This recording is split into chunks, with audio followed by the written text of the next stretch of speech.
Bem-vindos ao podcast A IARV Convida, um espaço para falar de arquitetura, engenharia, cidades e trajetórias que transformam a nossa sociedade. Com patrocínio do Confea, este projeto vai gerar uma revista digital com todos os episódios e muito mais, que será disponibilizado ao fim desta temporada. Contamos também com o apoio das empresas Castini Imóveis, Concresul, Imperium Esquadrias, Monfaro, Orno, Perlari, Renobre, VN Pré-Moldados, Jornal Design Serra, e temos também a Unividro, Cristo Rei, Legado, Todeschini, Plena Origem, Portobello Shop, Pro Marmo, Sono Mais, Termoaquecimento e Zélia Decor pelo Clube Arc Design. Então, eu me chamo Verônica, sou arquiteta urbanista, presidente da IARV, e hoje o tema é sobre educação, e estão aqui conosco, então, convidado o engenheiro José Cláudio da Silva Sico, conselheiro federal representante do Rio Grande do Sul no Conselho Federal de Engenharia e Agronomia, mandato 2026 a 2028, engenheiro eletricista com 40 anos de carreira no Transurb, Sico, e também especializações em sistemas ferroviários, gestão de transporte urbano e atuação marcante no SENGE e no CREA-RS. E, junto com ele, Alex Gobato, engenheiro civil e de segurança do trabalho, coordenador regional e estadual do Colégio de Entidades de Classe do CREA, o CEDER. E, conosco, engenheiro civil Diogo Rubo, formado pela URGS com ênfase em engenharia estrutural e inspetor do CREA-RS de Bento Gonçalves. Sejam muito bem-vindos ao nosso podcast. Obrigado. E vamos lá, então. Vamos conversar sobre educação, engenharia. Boa. Vou começando, então, fazer uma pergunta direcionada ao Sico e depois, só alegria, vamos continuar esse assunto que acredito, hoje é o nosso último podcast dessa temporada e eu acredito que é um assunto, assim, diria o mais importante. Acho que a educação é a base de tudo, para a sociedade, para segurança, enfim, né? É a base. Então tá. A evasão nos cursos de engenharia está em níveis recordes. Segundo a reportagem da Veja, veiculada em agosto, como o senhor avalia esse cenário, Sico? Primeiro, agradecer o convite da Associação de Engenheiros Arquitetos da região dos Vinhedos e vendo que representa 21 municípios e tem uma origem também do 1º Batalhão Ferroviário, que é a minha origem também, sou ferroviário há 40 anos. Eu acho que a evasão do ensino da engenharia e na realidade toda a parte de ciências no nosso Brasil, né, ele vem da falta de incentivo à pesquisa, principalmente na formação do aluno na parte anterior à universidade. Tu vê hoje universidades de engenharia dando curso de matemática referenciada de 2º grau para o cara poder fazer engenharia, para o estudante poder ter êxito na engenharia. Conseguir equilibrar. Eu tô falando das universidades federais. Então, que são as que têm mais procura. Eu imagino as outras, né? Então, eu acho que a evasão se vai muito pela não qualificação do estudante de engenharia e também pela falta de incentivo na área de ciências e na área de física, principalmente, e matemática, no 2º grau. Então, eu me lembro que quando eu saí do 2º grau, eu já sabia integral, muitas coisas que eu dava na primeira matéria de cálculo. Hoje, as universidades preparam o aluno para ir para o cálculo. É preparado dentro da universidade. Senão ele não consegue. Aí ele desiste. Porque ele não tem a mínima noção, nem conhecimento, nem capacidade técnica de absorver o conhecimento. Eu acho que para mim é o principal motivo de evasão na área de ciências e tecnologia. E até uma falta de aptidão dos alunos. Eles acham que, eu fui bem na escola, eu tenho um desempenho um pouquinho melhor de matemática, eu já posso ser engenheiro. Não, está muito longe disso. Então, eles têm que... a universidade vai treinar eles, vai ensinar, é uma carga pesada, e eles não estão preparados. A escola não tá calejando eles para chegar na universidade. Então, eles chegam na universidade, a universidade dá uma porrada um pouquinho mais forte, e eles não... Hoje em dia, tá tudo no celular, não precisa estudar, eles acham que tudo é assim, só que não é. Engenharia tu não faz assim, engenharia tu tem que sentar, escrever, fazer cálculo e fazer acontecer. É um trabalho árduo, né?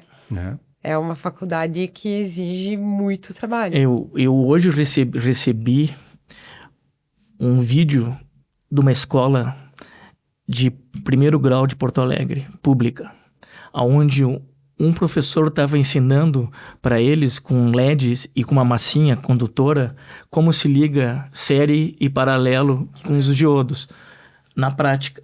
Mas é aí que incentiva a pesquisa. Então é lá na base mesmo. Eu acho que se o Conselho de Engenharia quer motivar daqui a um tempo ter mais engenheiros no mercado e pessoas mais qualificadas, tem que não pensar só no nível universitário. Senão nós... Exatamente. Ver o que vem antes. E até pensando, antigamente, né? Se tinha o segundo grau com... Técnico, né? E talvez isso também seria muito importante, né? Muito, sim. Porque daí a pessoa já vai sabendo que quer seguir naquilo, ela vai sabendo que tem que passar por aquele obstáculo aquele nível de conhecimento, aquela peso de estudo para conseguir chegar onde é que ela quer. E hoje as pessoas estão acabando tentando chegar onde que elas querem, mas por meios mais fáceis. Mas que não calejam a pessoa para ser um engenheiro e realmente chegar no fim e saber resolver o problema. Até para contribuir também nesse contexto, a gente sabe que a engenharia ela é um curso amplamente difícil, né? O seu início ali, principalmente, né? Vocês comentaram também, mas acaba concorrendo, né? Eu acho que hoje os jovens eles estão muito, digamos assim, tão dinâmicos na parte assim, já não gostei, né? Isso aqui não é para mim, já muda, né? Automaticamente para uma outra área.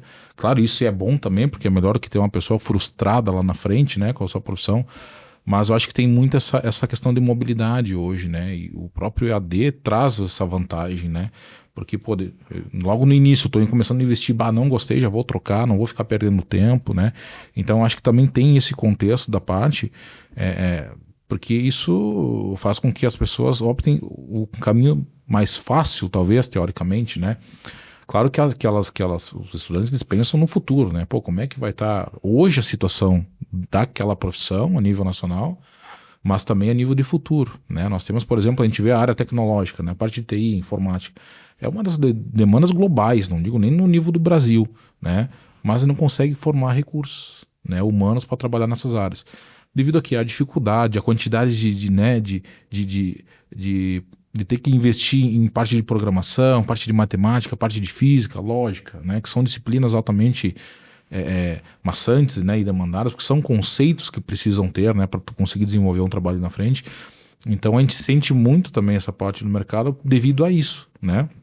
Mas com certeza a gente tem que incentivar, quanto entidade de classe, quanto inspetoria, quanto conselho, né?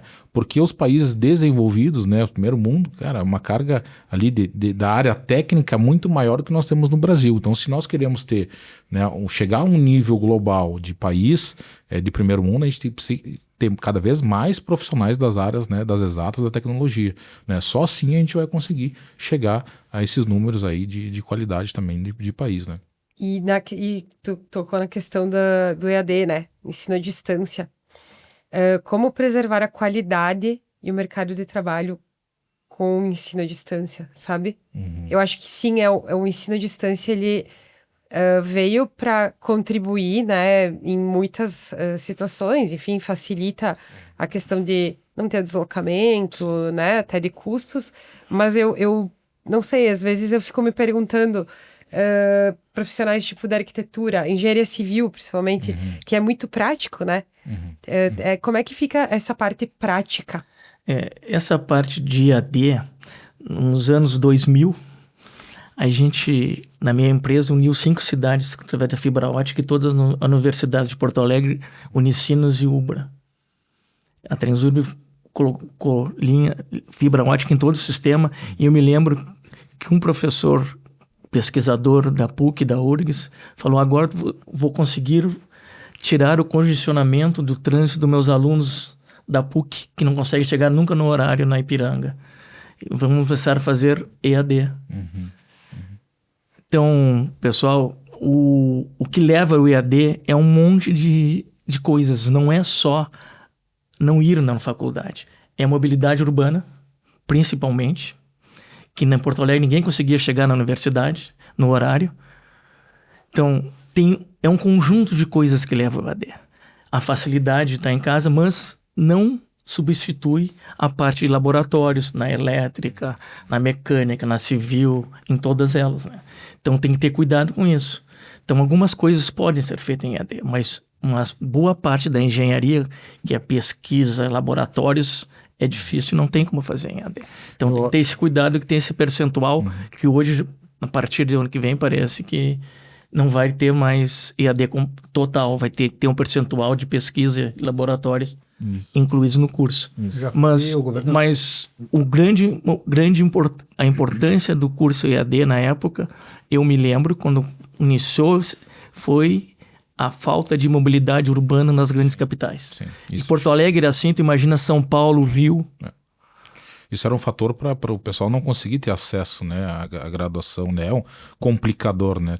Pensa que já tem uma graduação complexa, difícil, e aí tu tem mais todos esses fatores que acabam inibindo, né, da pessoa desenvolver esse curso, né?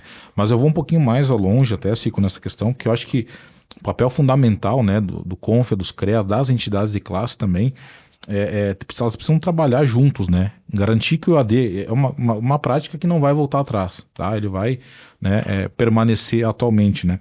Mas garantir e verificar essa questão de qualidade do ensino, né? Qualidade dos laboratórios, qualidades, né, de estágios supervisionados, né? Práticas obrigatórias, enfim, acho que tem que trabalhar nesse contexto. O MEC aprovou, né, recentemente na modalidade da engenharia, no mínimo 50%, até 50%, né, de disciplinas EAD. Então o restante vai ter que ser presencial, né? Isso é importante porque até então não se tinha uma regulamentação desse contexto, podia ser um curso inteiro EAD, né? Então acho que nós, assim como conselho, como entidade, e profissionais também, que somos preocupados com a questão, né, da entrega do profissional ali para a sociedade, exigir que se mantenha a qualidade na questão do ensino, né? A gente sabe que através da estrutura do EAD tende-se a se enxugar, né, profissionais, assim chegar qualidade, mas acho que a gente tem como conselho profissional e preocupados com o futuro do nosso país, pegar junto, né, se mobilizar em conjunto e fiscalizar essa questão da educação, que é extremamente importante. A questão não só do EAD, ele facilita o acesso à informação, o acesso a cursos que tu não tenha na nossa cidade, que questão de mobilidade, mas a questão, assim, é a forma como que ele está sendo oferecido para a sociedade, que às vezes, se a gente for olhar, os alunos, os acadêmicos, eles estão migrando, estão deixando de fazer a faculdade presencial para ir para um EAD porque ele é mais barato, ou porque ele é mais conveniente ficar em casa, ou até porque o pai, o irmão, o vizinho pode fazer por ele. Então, às vezes, o título, quem está recebendo o título de engenheiro, pode ser que ele não fez nenhum, pode ser que ele não tenha feito nenhuma prova. Então, o mínimo que se espera é que as provas sejam presenciais, que as atividades de laboratório sejam presenciais. O governo federal publicou agora, dia 19 de maio desse ano, um decreto, 12.456, juntamente com a portaria do MEC 378, 2025, criando a nova política do EAD, que proíbe todo novo curso, não pode mais ser oferecido curso EAD 100% à distância. Aí eles criaram a modalidade semipresencial, onde que 40% da carga das atividades, laboratórios, provas, têm que ser feitos lá em presenciais, e 20%, além desses 40%, podem ser ou presenciais ou síncronos. Tipo assim, na hora que o professor está dando aula, o aluno pode pedir no momento, pode tirar dúvida, acontece ali, não é o aluno simplesmente quando que ele achar que deve, ou muitas vezes deixou o computador ligado lá para contar o tempo, e não está lá. Tá fazendo É, qualquer coisa, menos escutando a aula. Tá só ligado ao computador. Isso. E tá sendo uma máscara. Então, a gente não pode achar que o aluno que vai lá presencial, que tem que estudar para a prova, fazer sem consulta, vai ser entregue o mesmo nível daquele cara. Não. Eu acho que o Diogo abordou um negócio importante. Quem garante que não tem um mercado paralelo de claro. alunos especializados em curso de AD pelos outros? Sim, garantir só o diploma, né? Lá Tem um mercado paralelo até de serviço, até de trabalhos acadêmicos. Então, Mas eu quero ver o mercado paralelo de fazer a prova. Sem dúvida isso existe. A gente sabe que existe, não vai tapar o sol com a peneira. o sol com a peneira, como está dizendo o Diogo, mas existe e é uma realidade. Como fiscalizar isso? A pergunta Isso é uma pergunta muito difícil de ser respondida. como então, fiscaliza, né? Se a pessoa não tem a ética de ser um aluno de engenharia e o outro profissional de engenharia que faz o curso por ele também não tem, é uma questão já ética, sai um pouco fora dos muros do Confe e do CREA. É uma questão também, há uns anos atrás, quando... Eu não lembro que ano foi, mas começaram a abrir faculdades a cada esquina. Todo quarteirão tinha uma faculdade, porque ia ficar mais fácil, mais pessoas iam ter acesso à educação superior, ensino superior. Só que se percebeu que baixou muito a qualidade. Então, claro, né, que sempre vai de cada um também, né, independente da instituição que estudou. Mas quando tu tem um suporte de uma instituição mais séria, com um repertório, que é uma referência, é diferente do que um lugar que, né, Que tá te vendendo diploma. tá te vendendo um diploma. E então eu acho até injusto com quem às vezes sonhou em fazer uma engenharia e aí viu a oportunidade de abrir uma faculdade aqui, mas não vai ter acesso a um ensino de qualidade, sabe? Então eu vi que começou o quê? Eu percebi que muitos cursos, inclusive, começaram a fechar.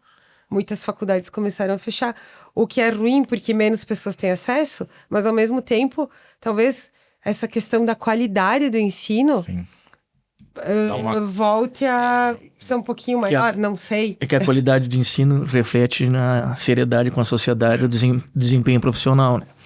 Porque isso não ocorre só com a engenharia, né? A gente vê direto o pessoal de medicina reclamando que quer fazer prova agora com os médicos, porque a categoria está um pouco desvalorizada no mercado devido à falta de conhecimento da prática profissional.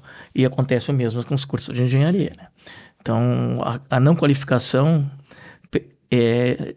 pega com que o engenheiro não tenha o respeito que merece na sociedade. Bota todo mundo na mesma régua, né? Bota a pessoa que se dedicou mais num curso, né, presencial lá e compara com um aluno que talvez nem prova fez, né? Exato, e vira uma bola de neve, né? Porque além de estar engenharia, enfim, todas as profissões, mas no caso engenharia, começa a baixar o nível da qualidade, coloca todo mundo no mesmo bolo.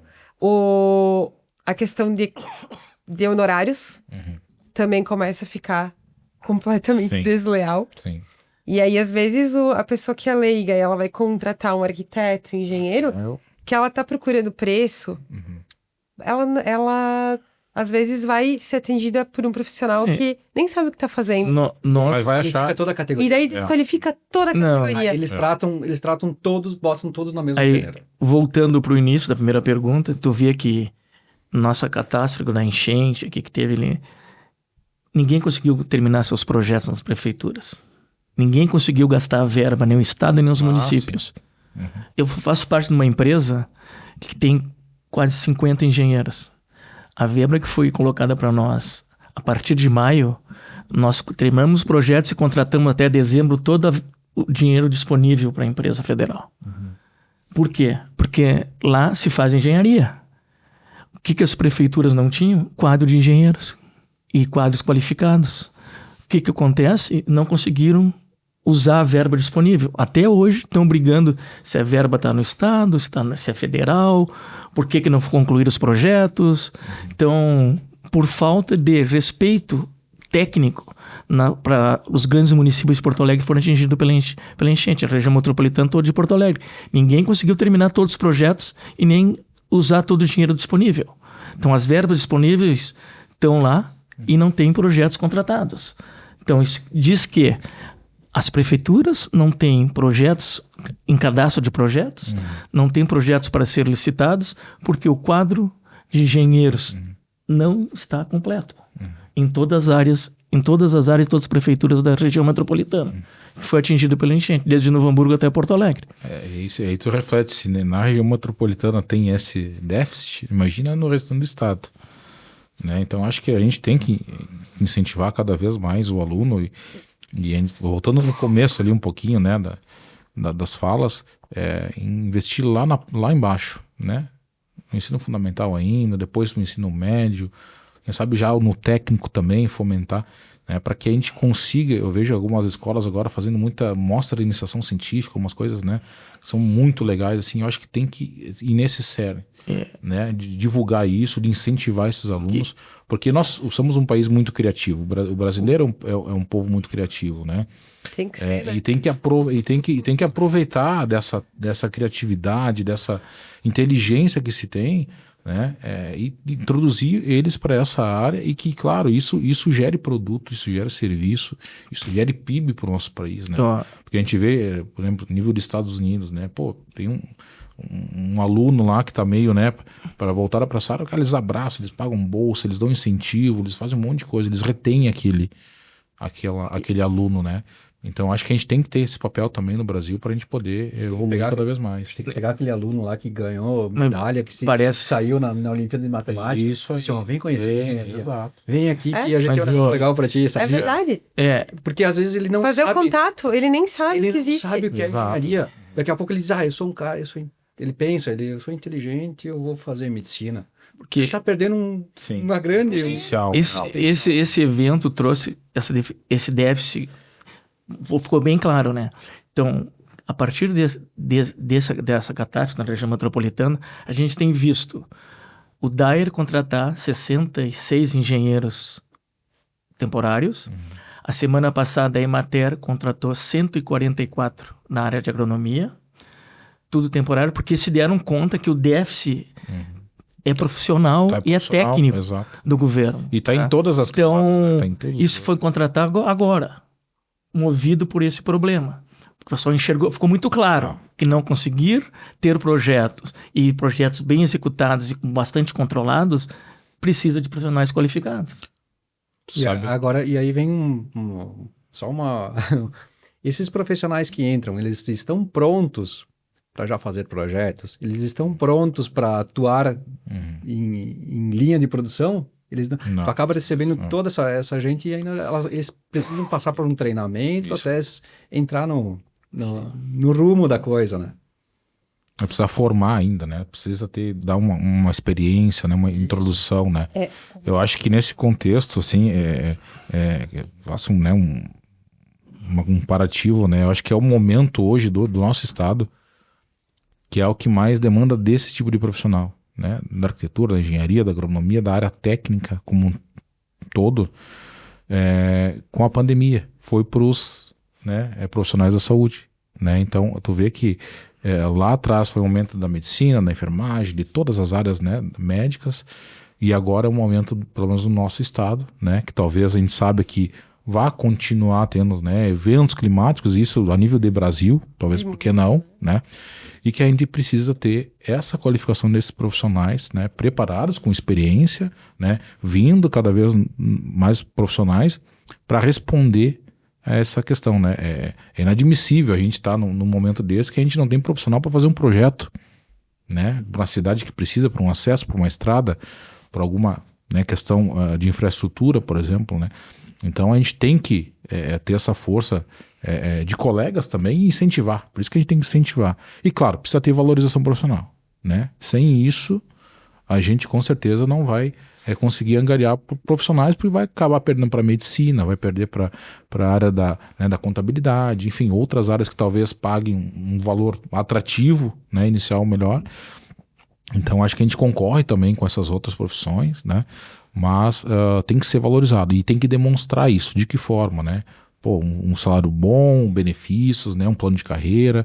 Acho que a gente vê em situações também de governamental, né? Problemas de carreira, né? De não ter quadro técnico, funcionários públicos, né? Porque, claro, a área privada ela detém, né, de melhores salários muitas vezes, de programas já mais bem definidos, mas a demanda é grande por profissionais, então a gente tem que formar mais, né? Mas talvez na área pública a gente tem a peça governo, a peça gestão pública, que muitas vezes não é que a engenharia tem que ser prioritária, mas descaracteriza ela. O que vale mais, o que mais dá mais voto, o que precisa ser feito. Porto Alegre sofreu com a enchente porque não tinha as bombas que tocavam água, porque o DIC não funcionava. Mas se a engenharia tivesse, sabe, sido mantida adequada, Com a teria importância que ela tem, não teria acontecido isso. Ou poderia ter acontecido numa magnitude muito menor. Aí o que acontece? A gente ouve hoje que o engenheiro vai atuar na catástrofe. Muitas vezes tu inibe, a pessoa não quer atuar nisso, porque é um impacto muito grande. Então, mas mostra para ele que ele pode evitar isso, ele pode trabalhar, ele é bom para evitar aquilo também. Só que aí também a gente precisa mexer na peça governo. A gente precisa daqui a pouco ter mais engenheiros no governo. Ou fazer com que o ente público entenda a importância da engenharia, né, na infraestrutura. A importância do técnico, né? Isso. Não só do político. Isso aí. E uma coisa que até falei antes com o Cico e com a Ana, que se percebeu em todos os setores, né? Mas principalmente no caso, como eu sou arquiteta, a gente percebe muito na arquitetura o que aconteceu nos últimos anos. As pessoas não são mais CLT. O que aconteceu? Pulverizou e abriram milhares de escritórios de arquitetura, de engenharia. Então, o que eu percebi? Na época que eu estudava, eu fiz estágio, trabalhei. E quando eu me formei, no meu caso, também eu já abri escritório. Eu já tinha uma experiência? Tinha. Mas o que se percebe, assim? Às vezes as pessoas não têm a experiência, mas elas têm um diploma. Eu vou abrir minha porta. Por quê? Porque tá valendo mais a pena fazer um bico, fazer um trabalho ou dois, do que ser CLT. Mas isso é por causa do governo, que o governo quis proteger o funcionário, ele acabou prejudicando ele. Exato, porque então, assim, para minha empresa que é pequena, para eu contratar um funcionário, ele me custa quanto? E aí, como minha empresa é pequena, eu não consigo pagar um salário que seria o ideal, né? Mas até às vezes para empresas grandes fica difícil. E aí as pessoas não veem mais vantagem, e aí pulverizou, e aí os honorários vão lá para baixo, e aí aquela bola de neve. Por causa dessa gestão do governo. Apesar de gestão ou não, mas é a forma de ver aquela proteção que parece uma proteção na venda para conseguir o voto, mas efetivamente só prejudicou. É que a gestão pública, pessoal, é uma coisa bem séria. Então, nós pegamos os municípios do nosso estado. Quem é o secretário de obras que é engenheiro nas prefeituras? Vocês conhecem algum? Uma pergunta que eu deixo no ar. Entendeu? Vocês, na área de saúde, mas aí hospitalar, quem coordena a equipe de enfermagem, sempre é um médico. Então, a gente tem que ter um pouco mais de respeito com a área pública, mas com o gestor público tem que ter um respeito com a engenharia. Entendeu? Eu acho que esse é um fundamental. Eu trabalhei já no sindicato de engenheiros, já fui do CREA, eu já fui bastante coisa nessa.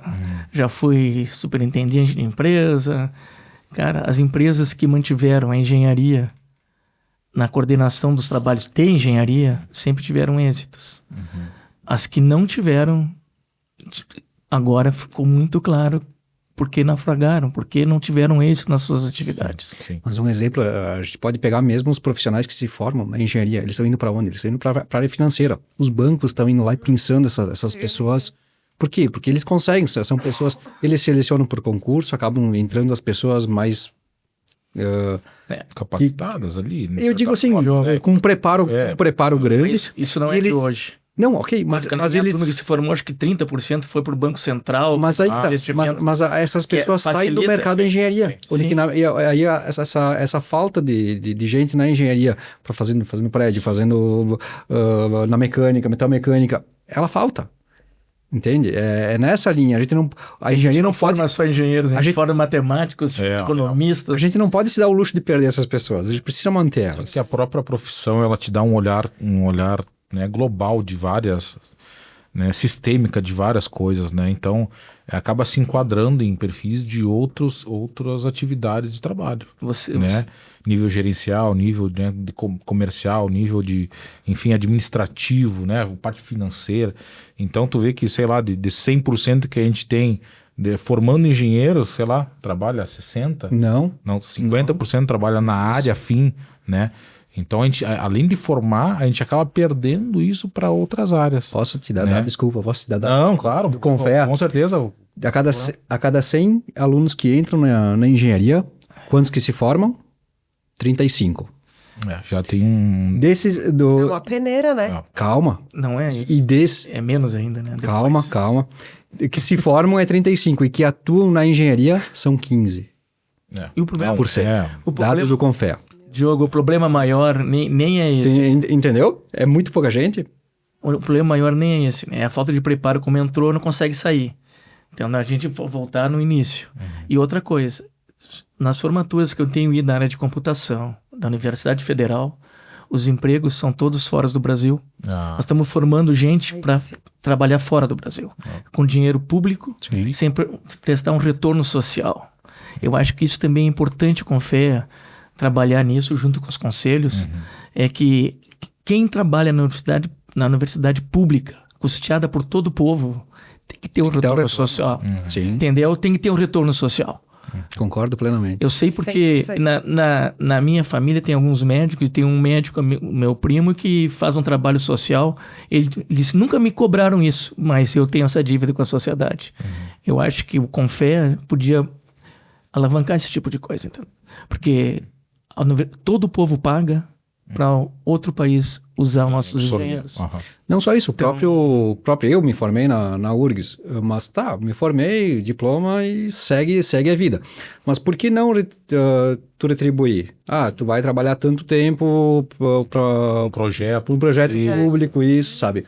Na verdade, o que existe hoje na Universidade Federal eles te treinam para continuar a estudar lá. Eles te treinam para tu fazer um mestrado, para tu seguir uma cadeira acadêmica e ser o professor lá dentro. Que daqui a pouco esteja também faltando. Sim, também. Mas eu acho que, além disso, tem um setor privado, tem a construção que precisa de gente muito boa para trabalhar. Não, eu acho que isso é um problema sério das universidades e das faculdades em si. Eles preparam a pessoa para ser mestre ou doutor, mas não preparam para a vida profissional. Entendeu? Eu sei porque na ferrovia onde eu atuo, quem faz extensão na área ferroviária, tração, rede de transmissão de energia, motores elétricos, tem emprego garantido em todo o Brasil. Então, tu preparar um pessoal para ser acadêmico... É um desperdício, né? Não é só um desperdício. É o profissional, diretor da área, preparando um substituto para ele. Me parece que, se tu analisar os custos de mestrado e doutorado, tem muito a ver com cada diretor do curso de engenharia. Sim, completamente. Entendeu? Eu acho que isso aí tem que ser pensado bastante pelas empresas públicas também, pelas prefeituras, que quando tu remunera o pessoal por currículo, por mestrado e doutorado, tu tá afastando o profissional do campo de trabalho. Isso não faz parte da carreira profissional. A carreira profissional tem que ser remunerado pela extensão do teu trabalho. O cara que for na área de engenharia civil, por especialização em estruturas, for na mecânica, por motores, e assim sucessivamente. Então nós temos que preparar melhor o nosso formando nos cursos pós-formado, que é a continuidade da faculdade, preparar o cara para o mercado de trabalho. Quando eu era diretor do CEM, a gente fez uma pesquisa junto com a Universidade Federal, fazendo por zonais no estado do Rio Grande do Sul, aonde tinha emprego para os engenheiros e que tipo de emprego tinha para o pessoal se qualificar naquela área. E é isso que a faculdade tem que fazer. Entendeu? Oferecer cursos que qualifiquem a pessoa para ir para o mercado. Mas é que aí depende também da universidade. Eu acabei que ao longo da minha trajetória acadêmica eu estudei em 3 universidades. E as 3 são completamente diferentes. Que a primeira que eu estudei era empreendedorismo. Tipo assim, era um foco gigantesco no empreendedorismo. Em nenhum momento eles diziam assim que tu vai trabalhar na prefeitura. Não. Eles diziam, a tua empresa vai ser... Sabe, tu tem que tocar a tua empresa. Aí numa segunda que eu fui, aí o foco era outro. Tipo assim, não só... Eles tinham um foco do empreendedorismo, mas não tão forte. O que eu julguei foi uma mescla, um equilíbrio melhor. E aí depois, quando que federal, aí era acadêmico, tu tem que ser, saber. Então, eu acho que acaba que essa segunda foi o equilíbrio, que foi aquela que eu até achei melhor o aprendizado, a conduta. Mas assim, o resultado final é a minha passagem, digamos, pelas 3, mas aquela que equilibrou eu achei mais coerente. Uma era muito focada em empreendedorismo, daqui a pouco faltasse mostrar matéria, forçar um acadêmico. Tipo, o acadêmico dela era um pouquinho leviano. Digamos assim, a gente pode dizer, passava fácil.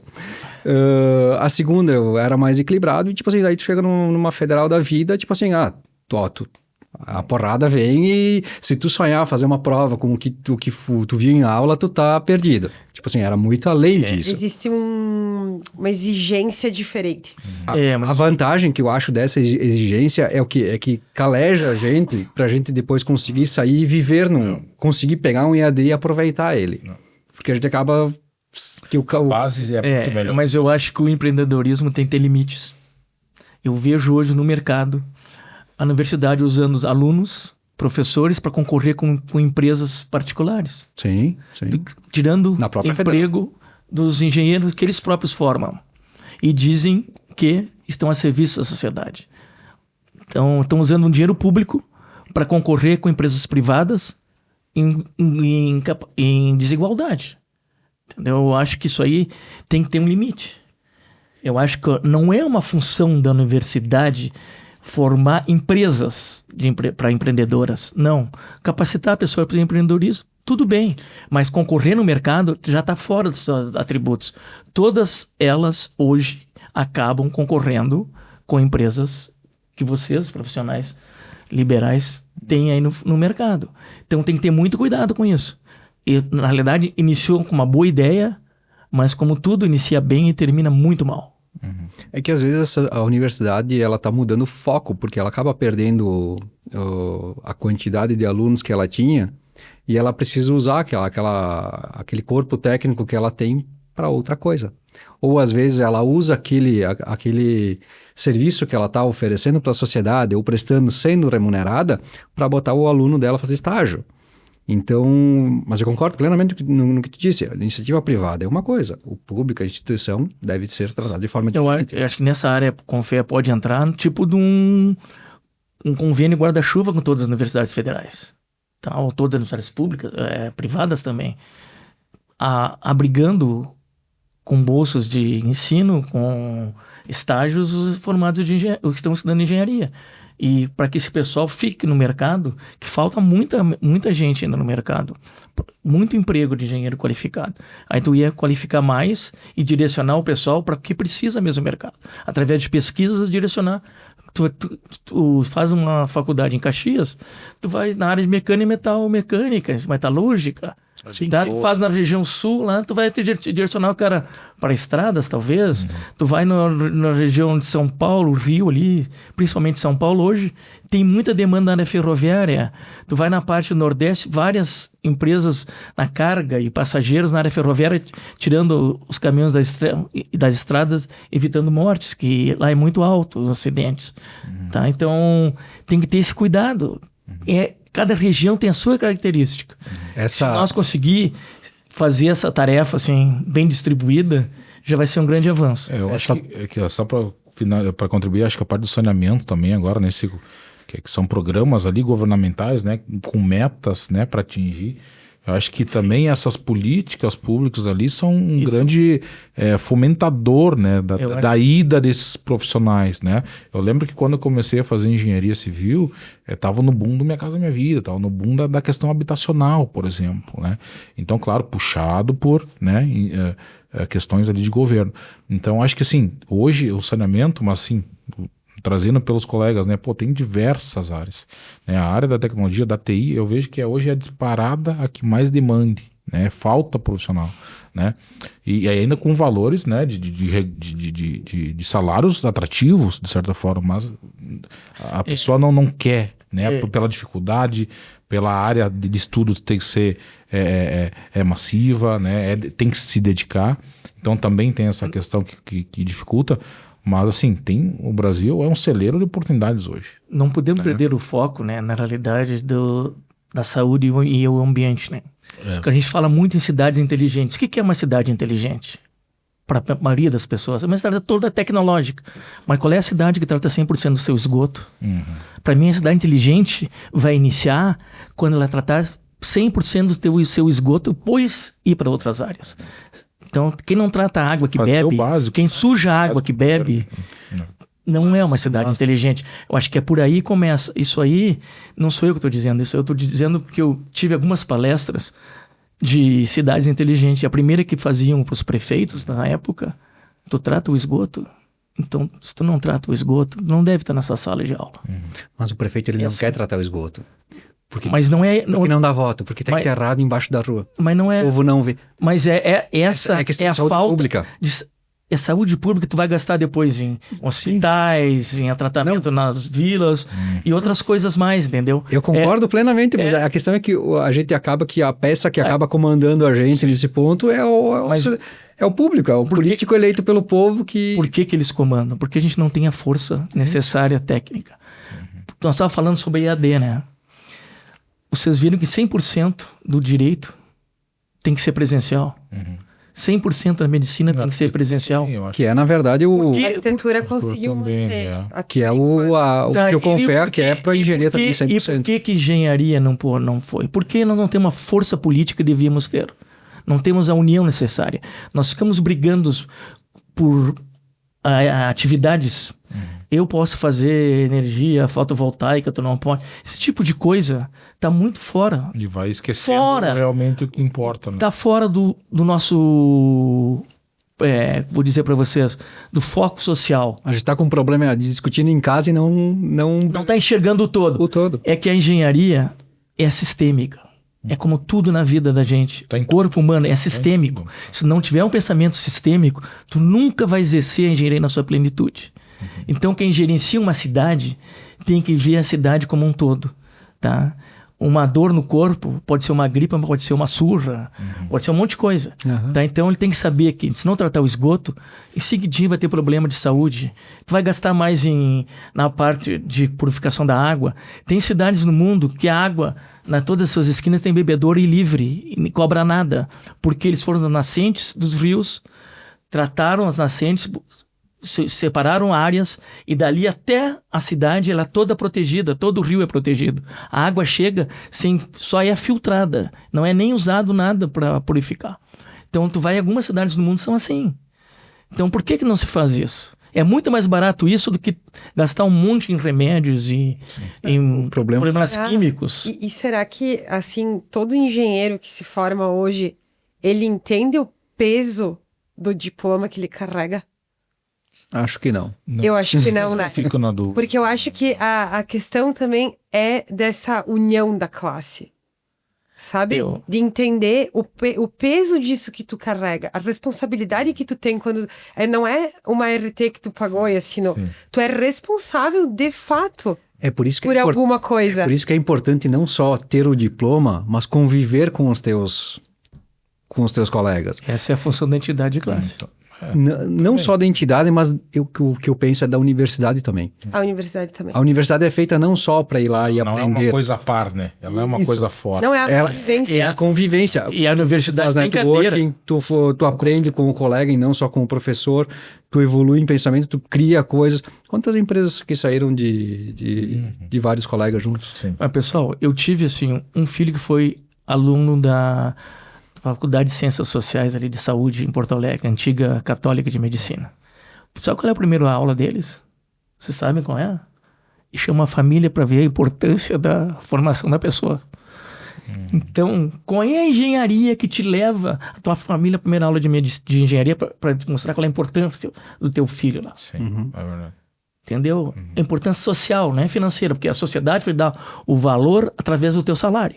Quanto tu ganha vai ser teu salário. A importância social. Mas a financeira, a importância social está na tua família, mas é importante que ele saiba da importância do engenheiro. Sim. A primeira aula que eu fui do meu filho foi mostrar a importância da medicina.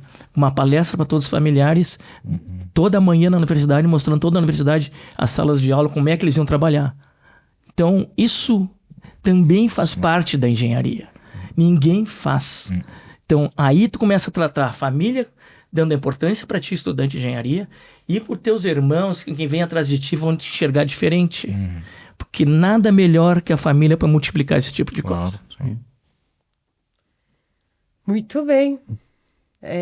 E isso da entidade de classe, né? Acho que antigamente se criaram muitas, né? Eu acho que existia um pouco mais essa como que eu posso dizer? Essa consciência dessa responsabilidade. Existia. Até o Brasil é um país muito jovem, né? For comparar com a Europa, Sim. né? Então, imagina nos anos 50, 60, quando formava um engenheiro, né? Quando, né? Não faço a menor ideia de quando é a primeira universidade do Brasil. Isso aí tem uma frase que eu sempre digo: o Brasil é um país novo, tem pouca história para contar, e da pouca que temos, nada contamos. Então as entidades de classe têm que começar a contar a história da engenharia. Eu sei porque a área ferroviária é uma história muito rica, feita iniciou com o Barão de Mauá, que é lá de Rio Grande, é gaúcho, eu sou de Jaguarão, e Rio Grande era um distrito de Jaguarão. Então, falta contar a história ferroviária nas escolas. Eu coloquei isso no programa que eu dava um curso para os engenheiros ferroviários de terceiro mundo, de língua latino-americana, que era espanhol ou portuguesa, pela Agência de Cooperação Internacional do Japão. E eu contava a história ferroviária. Aí um domingo eu tinha que apresentar na segunda-feira, e eu não tinha terminado ainda, e pedi para minha filha fazer o PowerPoint para mim, para botar aí na segunda-feira ela me entregou e disse: pai, se eu tivesse mostrado isso antes, eu tinha feito engenharia. Olha só. Olha A gente só. não conta Sim. a história da engenharia. Por isso também, esse mercado de trabalho que o pessoal está indo embora, porque não sabe o que é engenharia de verdade, como tu diz. Que tem atrás de uma ponte, que é atrás de um veículo, atrás de um elevador, tem muita engenharia. Na medicina hoje se exerce à distância, Sim. base na engenharia. Com bastante. Então, tem que contar essa história para as pessoas. Um tio meu, hoje ele tem quase 90 anos, e antes de eu entrar na engenharia, não que eu tenha feito engenharia por causa disso, mas é uma coisa que gravou. Ele dizia assim: o Brasil, não tem um porquê a gente ir para a Europa, trabalhar na Europa. O Brasil tem tudo para ser feito. Tipo assim, tem um campo aberto gigantesco. O problema é que a gente tem as pessoas para, às vezes, que acabam... Mas acho que a gente, Aí volta a gente lá tem um na pouco pergunta de, inicial. Exato. a gente tem um pouco de Essa complexo de educação inferioridade base. também, né? Porque a gente acha que, às vezes, o profissional, às vezes, que vem de fora, pô, ele é melhor que o brasileiro para fazer alguma coisa. Ou se contrata uma empresa do exterior para desenvolver algum projeto. Quantas, talvez, claro, a gente sabe que tecnologias são, talvez, em alguns países que têm mais engenheiros, são, obviamente, muito mais avançadas, né? Mas a gente tem que formar esse capital, né? Quantas empresas brasileiras nós temos que seriam cases a nível mundial, né? Nós temos engenheiros que saem daqui para fazer obras na Europa, fazer obras nos Estados Unidos, fazer obras em diversos lugares do mundo, né? Por quê? Porque tem uma base muito boa da parte da engenharia, né? Da parte da matemática, da física. Porque o Brasil não consegue segurar eles aqui. Mas não consegue por quê? Por questão de valorização profissional. Eu tenho... Não retém esse profissional. As telecomunicações todas são baseadas em física, né? Tanto o que ela fala em fibra ótica, em telecomunicações, em celular, distância, Wi-Fi, isso é tudo física. É tudo eletromagnetismo e assim por diante. Isso, quem não sabe física não consegue. Pegar o conceito e aplicar o conceito, né? É uma coisa... basicamente física. Eu estou fazendo um projeto, trabalhando numa obra hoje, que o filho do proprietário, ele foi funcionário do governo francês. Tipo assim, um cara que estudou, se preparou, alto conhecimento, passou no concurso lá. Tipo, o Brasil tá perdendo esse cara. Não tem esse cara porque e a França veio aqui e pega. Eu já tive experiências na época que ainda morava em Porto Alegre, de convivência com o pessoal de outras, que tinha bastante os intercâmbios, né? E a gente nota a grande diferença do pessoal que vem. Claro, vem muito poucas pessoas da Europa para cá fazer faculdade aqui. Mas eu tive contato também e a forma de se pensar é muito diferente. Eles enxergam nós aqui como muito tolerantes, muito flexibilizados. E eles são mais cartesianos, eles são mais judiados. Sim. Isso aí caleja, isso aí ensina. E aí a gente tive contato também com a área da sul-americana, povo do sul-americano que também veio para cá para o intercâmbio. São pessoas já na nossa forma de se lidar, aquela coisa do jeitinho, aquela coisa. E aí entra aquilo que tu comentou lá no início. Eles vêm para cá, fazem o intercâmbio, estudam e hoje estão fora. Saíram do Brasil para trabalhar. Isso que tu falou da tolerância. Por que as bombas ali em Porto Alegre? Mas... Nunca vai acontecer. Não vai acontecer. Ou então assim, não, mas depois a gente vê. O depois nunca chega.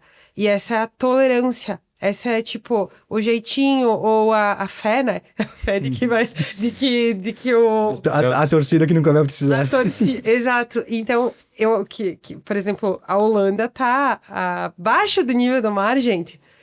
Eles têm também problemas climáticos, sim.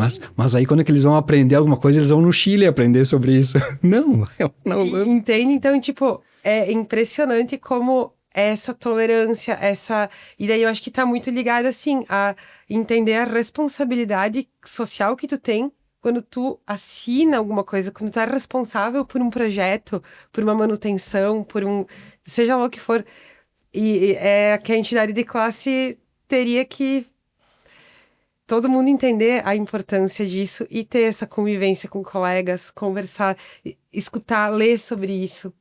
É que às vezes não basta só a entidade de classe ter a vontade ou a pretensão. Queira ou não queira, a gente está limitado ao político. Se não tem uma lei que determina que é aquilo, se não tem uma lei que determina que o ensino da engenharia tenha que ser 100% presencial, vai ter aquele ensino paralelo, vai ter aquele ensino que vende o diploma. Tu falou isso... No Brasil tem muitas leis que não tem sentido. Tem uma lei que proíbe a gente bater em mulher. Imagina, precisa ter lei pra isso. Precisa ter lei. Tem. E pessoal, é lei demais. É por isso que a gente é do terceiro mundo. Da pouca ética. Lei demais e pouca ética. Desculpa Uma coisa dessa. Mas é verdade. Óbvio. Não, é absurdo. É absurdo. É absurdo. Não dá. Que a gente tem... Isso é reflexo de um país novo, né? Tem ainda que ter tem que dizer que o A mais o B não pode, né? Porque o óbvio ainda precisa ser explicitamente dito toda hora, né? Então eu acho que isso é um contexto, né, geral do nosso país, mas trazendo um pouquinho da parte do desenvolvimento, a gente só vai conseguir evoluir como país, como nação, quando a gente dá a devida importância, né? Que a gente fala muitas vezes, né, do político, o político não dá ouvidos porque o técnico traz. Isso é um pouco do reflexo, porque se tu tem um profissional que te passa, tua bomba lá não tá funcionando, nós temos que dar uma olhada, né? Vai lá, não, tua bomba não tá funcionando, cara. E não se dá a devida importância. Não temos verba para isso. Frustra até o profissional, né? Porque ele tá avisando, ele não quer que a corda estoure pro lado dele, porque nós temos responsabilidade técnica, né? Sobre as questões, né? Então, acho que esse olhar da parte das organizações, ver que é importante se dar atenção quando o técnico que leva as questões, eu acho que é fundamental também para a gente mudar um pouco do rumo do nosso país, né? E investir em educação. Isso é um exemplo de potência hoje no mundo, a Coreia do Sul, né? O que mais desenvolve tecnologia, inovação de muitas coisas, a questão do PIB, porque se investiu muito em educação. E se não se investir em educação, nós vamos ter cada vez mais pessoas que hoje já tem um número, né, grande, fadadas ao assistencialismo. Né? E a gente precisando de profissionais e pessoas para fazerem as coisas. Investir né? em educação não é investir no professor, não é investir no professor. Quem é o país que faz melhor educação do mundo? Finlândia, se eu não me engano. Finlândia. Sabe qual é o cargo mais alto do governo federal? Professor. Ele é o topo da cadeia técnica.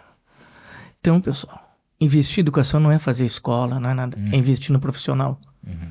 Então, é que nem na engenharia, é investir no profissional. Não adianta. Se não qualificar o profissional e não pagar justamente o salário merecido, não vai ter êxito. Então, se tu quer uma educação de primeiro mundo, paga como se fosse primeiro mundo. Não paga como se fosse 10º mundo. Sim. Entendeu? Isso é fundamental. Quando eu fiz intercâmbio, tinha uma colega que era da Suíça.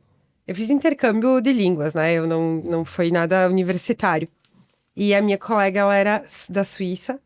E ela estava estudando para ser professora dos crianças menores, do primário, né? E aí eu perguntei pra ela, tipo, porque aqui no Brasil tu fica assim, putz, nossa, né? Trabalhamos, ganha tão pouco. E aí eu lembro que, né? Eu não lembro quanto, mas isso faz mais de 10 anos. E eu perguntei quanto ganhava um professor, e o que ele tinha que fazer, e o que ele tinha que saber. Gente, o professor do primário na Suíça, ele tem 1000 qualificações. E ele passa o dia com a criança na escola, ele ganha muito dinheiro, só que ele tem que ser extremamente qualificado, ele tem que falar não sei quantos idiomas, eles têm que entender bom, eles têm que entender de nutrição, eles têm que entender de... Bom, assim, era impressionante, eles tinham que saber coisas de horta, tipo, a questão de agricultura. Sério, eles tinham uma noção muito... Enquanto isso, no Brasil, militância. Mas é o seguinte, a universidade no Brasil te forma professor para ser mestre. Doutor. Na faculdade, para substituir por outro professor, não é para tu ir lá no ensino básico, que é lá que nasce uma sociedade. É que nem o Confea, ele nasce nas entidades de classe. Sem entidade de classe não existe. Não existe conselheiro, não existe um sistema. A base do... A base é lá. Então tem que formar pessoas para trabalhar lá com o salário da universidade, ou maior. Porque a responsabilidade é muito maior. E tem outra, né?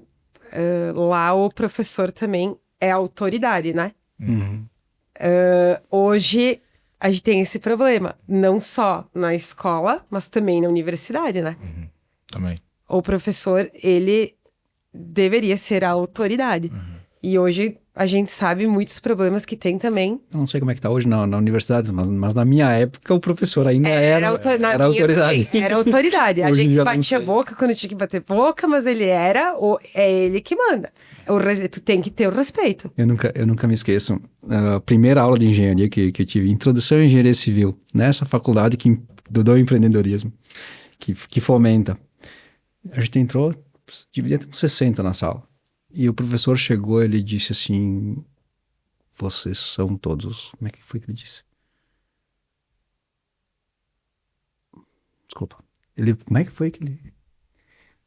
Não foi essa a palavra certa, mas vocês são todos burros.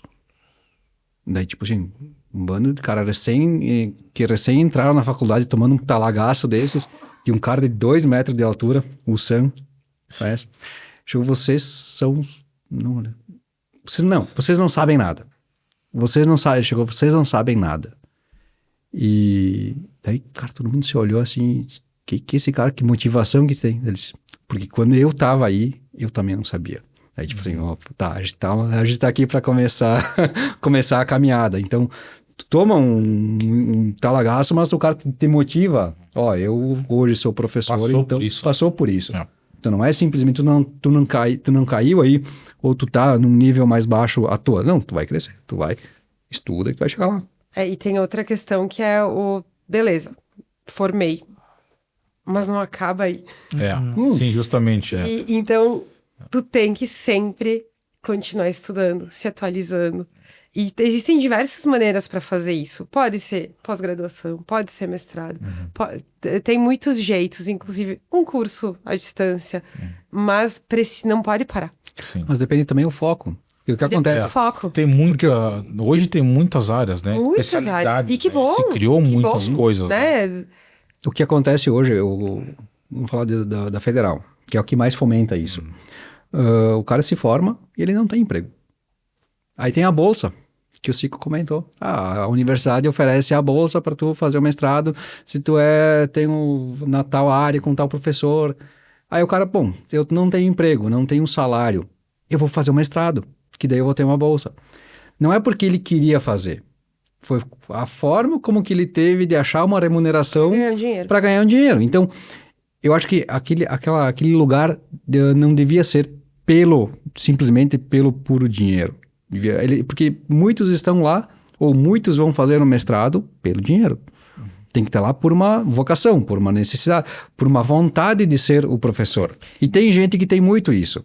E tem gente que não tem. E como que faz? Porque eu acho que aí que também tem a questão de a união do acadêmico com o público e com a universidade, o privado e o público. Eu acho que isso sempre teria que estar trabalhando junto. Seria a ideia, mas como faz isso? Mas aí a gente entra na questão. Eu diria a palavra depende. Até que ponto que é bom? Desculpa ir por uma... Pode, vai jogo. Desculpe ir pro lado político. Mas se a gente tiver as três andando juntas, na hora que tu tiver um domínio errado na mesma linha das três, a gente perde o foco. O governo federal hoje, a ditadura da toga, é isso. Tá? Tem um alinhamento político, eles deixam de fazer o papel que eles têm que fazer para fazer o papel de outro. Tipo assim, a universidade, a partir do momento que ela se junta, que ela se associa, que ela com uma entidade de classe, ela começa a oferecer o serviço que o engenheiro faz, que o arquiteto faz, ela está perdendo, ela tá tirando o serviço, o trabalho do engenheiro do mercado que ela está formando. E ela tem mais notoriedade para oferecer isso. Isso eu comentei aquela hora, mas isso aí? Não, mas isso aí é entidade de classe. Isso aí a universidade eticamente tinha esse exemplo. E ela não é exemplo nisso. Então a entidade de classe, eles poderiam trabalhar junto, tendo os seus limites, cada um no seu limite. Então não pode sair fora do teu limite. Tu tá lá para ensinar, não para concorrer no mercado, entendeu? Ou às vezes tu tem que ter muito cuidado nisso. Ou às vezes o conselheiro da universidade, tem um alinhamento com tal, mas então tu não... Porque a universidade tem cadeira no CONFER. Tem conselheiro federal representando as entidades, as universidades. Eles têm uma cadeira lá. São dois, se não me engano, são dois. Por que eles não tratam desse assunto? Por que eles não tratam desse assunto? Eles têm que ser cobrados disso. Eu acho que a função nossa, como conselheiro federal, uma delas é você cobrar esse tipo de assunto. Colocar isso na pauta sempre, da concorrência do poder público, subsidiado com dinheiro público, concorrendo com quem está no mercado. Entendeu? Isso tem que ter limite. Então, vamos cada um na sua. Eles estão lá representando, então tem que levar essa reivindicação lá para a universidade e discutir esse assunto lá. Só que a gente não pode esperar do conselheiro que está representando a universidade que levante e queira abrir mão disso, porque não. ele vai perder Mas essa é a função dele. Isso. Essa é a função dele. Isso aí. Então ele tem que representar todo mundo. Eu sou engenheiro eletricista, mas como conselheiro federal eu vou representar o civil, o mecânico, o agrônomo ambiental, todo mundo. Entendeu? Não tem como não ser assim. Então o pessoal tem que ter um respeito pelas outras categorias. E isso é fundamental. Então esse alinhamento, cada um tem o seu limite. Não ultrapassa o teu limite. Então, tuas obrigações têm alguns limites. Entendeu? Então, eu acho que isso é fundamental. Ser muito claro na universidade. Mas isso foi criado em 2007, eu acho. Que eu era vice-presidente do CREA. Assumi a presidência e criei o núcleo dos diretores de universidade, da área de engenharia, para tratar exatamente os currículos e os limites de cada um. Tá? Todos concordam, mas na prática nenhum executa. Então, não adianta tu concordar, tá? Tu tem que mostrar na prática, como tudo na vida, né? Não adianta dar conselho se tu não faz aquilo. É como educar filho. A educação é o exemplo. Então, na universidade é a mesma coisa. Todo mundo vai concordar, mas ninguém vai executar. Então, a universidade tem que ser fiscalizada também, muito seriamente pelo conselho. Muito bem. É um assunto bem rápido. Vai ficar mais 2 Fica à vontade. Que é fácil. É que na área de mobilidade urbana, e transporte público, a gente é uma carnificina, né? Todo dia tu abre o teu jornal, tem um cara morto, com acidente com transporte de carga. É doloroso. Por que que não se investe em ferrovia nesse país? É uma dúvida que eu tenho. Hoje, as grandes empresas de carga, de carvão, minério, no Nordeste começaram a investir muito em ferrovia porque morria, em algumas rodovias lá, morria mais de 300 pessoas por ano, uma por dia. Subindo a serra, onde tem as minas. Aqui no nosso estado, a gente não tem noção. Por exemplo, nós temos uma empresa pequena, de 42 quilômetros, que é a Transurb ali, que transporta 100 mil pessoas dia, chegou a transportar quase 200 mil, depois da pandemia decaiu um pouco, porque as universidades ficaram tudo EAD, os alunos no ensino não tinham mais aula, então decaiu, agora começou a recuperar a sua demanda. Você sabe o que é deseconomias? Quanto isso traz para a saúde pública e em número de acidentes, em número de doenças pulmonares, por não ser um transporte não poluente, por quanto custa para um carro andar na BR-116, quanto custa para a Transurb?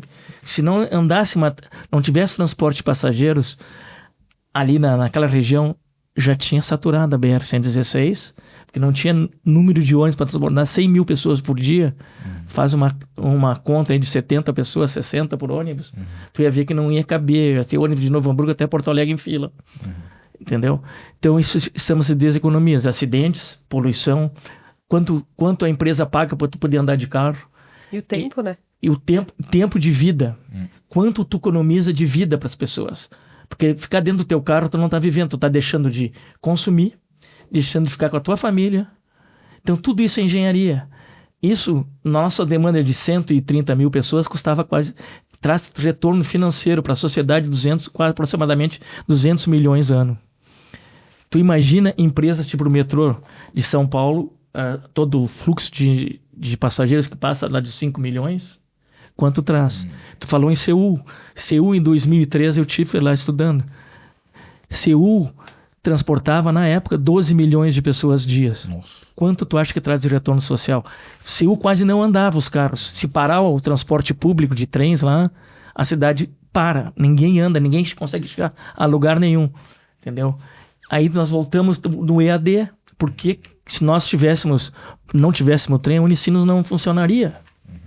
A PUC não funcionaria, a URGS não funcionaria, tudo pararia. Então tem que ter essa dimensão da engenharia. Engenharia é um monte de coisa. Tá? É um corpo humano, onde circula teu sangue, tudo tem que estar limpinho.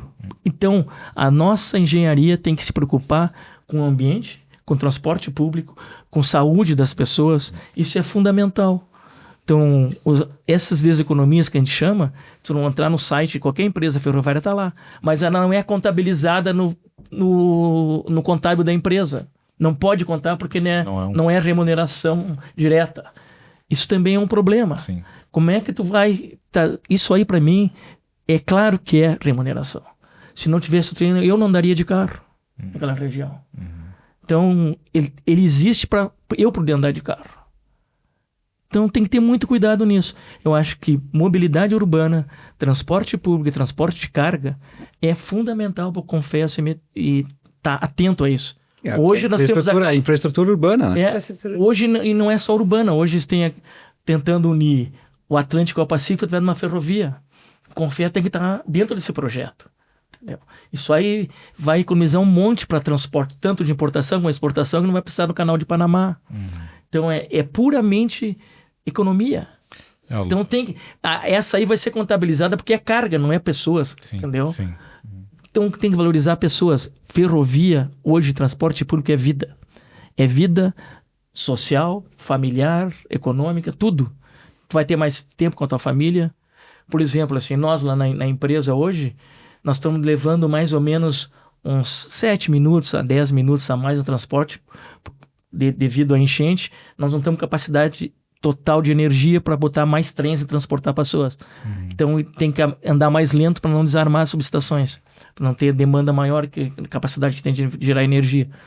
Isso aí, 10 minutos por dia, quanto tu perde no ano de vida? Entendeu? É muita coisa. Tu perde quase um mês.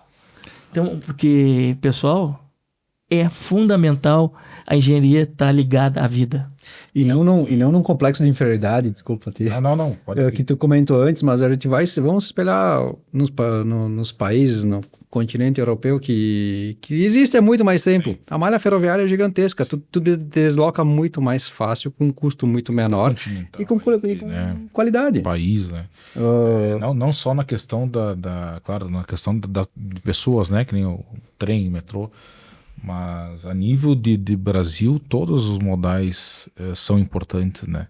Claro que se tem uma condição da rodovia, né? Que a rodovia é a maior hoje por questões daqui a pouco até de comerciais, né? Antigamente, de vir caminhão, tecnologia para o Brasil. Mas tem que investir não só na parte do trem, mas sim, portos, aeroportos, né? Então a gente vê que para cada vez um país ser mais pujante, a gente tem que ter esses meios, né, de locomoção, né, para questão de produtos, para questão de pessoas se locomoverem, né, de baratear custos, né, custo de frete, custo de operação são muito caros e olha quanto de engenharia a gente está falando nessa seara, né, na rodovia, no trem, no porto, no aeroporto, né, olha que foi a recente obra para refazer a parte do Salgado Filho, né? Então foi uma questão ali, a toque de caixa, tem que fazer, tem que executar, e o prejuízo que o Estado estava se tendo, né? As pessoas, né, de se locomover, de ter que ir para outra cidade, sobrecarregando outras cidades, né? Custo para pessoa se deslocar altíssimo. Então acho que essa questão também de mobilidade em todos esses modais, o Brasil tem que investir mais. A própria economia também, que travava por causa que o aeroporto não botava as pessoas para cá, o turismo. Isso aí, né? Então tu vê que tem lugares que necessitam disso, né? Isso aí foi cobrado muito da Transurb na época. Por que o aeroporto estava começando a abrir e a empresa não chegava na estação mercado? E eu dizia assim, ó, o aeroporto está abrindo para vender passagem e levar o pessoal lá em Canoas para transportar, né? Eu posso abrir qualquer estação para vender passagem, pegar um ônibus e levar vocês lá para Matias Velho, pegar o trem. Não é essa a função, né? Sim, claro. Porque o centro de Porto Alegre perdeu, na época, 10% do movimento do comércio para o trem não chegar lá no centro. Então era uma demanda muito grande da área comercial, dos sindicatos da indústria, do comércio. Então, nós estipulamos datas a ser cumprida mesmo com restrições de velocidade, mas foi baseado só em engenharia. Tudo baseado na engenharia. Nós conseguimos fazer os cálculos e conseguimos dar as datas de 20 de setembro para chegar na estação Farrapos, que era a primeira estação, que nós íamos chegar no centro em Porto Alegre, e depois 24 de dezembro, que era a véspera de Natal, chegar na estação Mercado. Essas datas nós damos em junho. E conseguimos cumprir as duas. Todas elas foi cumprido, assim, Farrapos, dia 20 de setembro, foi cumprido um dia antes. Mercado, dia 24, foi cumprido, terminado todo o trabalho de engenharia, dia 24 às 4 da manhã, para circular às 5 e 8. Então, é tudo, no transporte, é tudo sob medida. Entendeu? Tu consegue fazer uma engenharia quase que exata porque prestar um serviço social bem legal. E foi a primeira empresa de transporte da região a prestar nós chamamos de corredor humanitário. Nós fazíamos o trem de Novo Hamburgo até Canoas de graça para as pessoas, porque o pessoal ali de Canoas estava muito mal financeiramente, porque tinha perdido tudo. Então nós criamos um corredor humanitário de trens. Na enchente, algumas estações nossas serviram de abrigo para as pessoas. Então isso também é função do transporte público. Entendeu? Então é uma coisa muito maior que a gente imagina. Então tá, pessoal, esse foi o nosso último episódio da temporada, da primeira temporada de podcasts da EARV Convida. Muito obrigada, engenheiro Diogo, engenheiro Alex, engenheiro Cico, por terem participado do podcast, compartilhando o conhecimento de vocês conosco. Foi um episódio, eu diria assim, necessário. Acho muito importante, espero que todos que assistam consigam entender a importância da engenharia na sociedade. E agradecemos também ao Confea pelo patrocínio do projeto, as nossas empresas apoiadoras que vocês encontram nas nossas redes sociais. E esse foi a gravação do último episódio da primeira temporada. Espero que venham mais. E muito obrigada, então. Nos vemos, espero, no próximo ano. E é isso aí. Ok, obrigado também pelo convite e coloco à disposição o Conselheiro Federal a partir de janeiro ajudá-las no que for possível. Também, como inspetor do CREA, a gente coloca o CREA à disposição para qualquer trabalho que a gente puder contribuir. Obrigado, Verônica, então, mais uma vez, né? Parabenizar por esse projeto, né? Eu, como coordenador das entidades aqui do CREA Rio Grande do Sul, a gente fomenta, né, esse tipo de projeto e vem muito bem porque a gente tem que levar, né, esses assuntos, né, da engenharia, da arquitetura, enfim, para os públicos, né, para as nossas comunidades, e fazer um projeto desse, que nem um podcast, com certeza é um meio de comunicação que está tendo muita adesão, né? Então, parabenizar, contem conosco, com certeza, para que tenham muitas outras temporadas aí no podcast da IARV. Então tá, muito obrigada.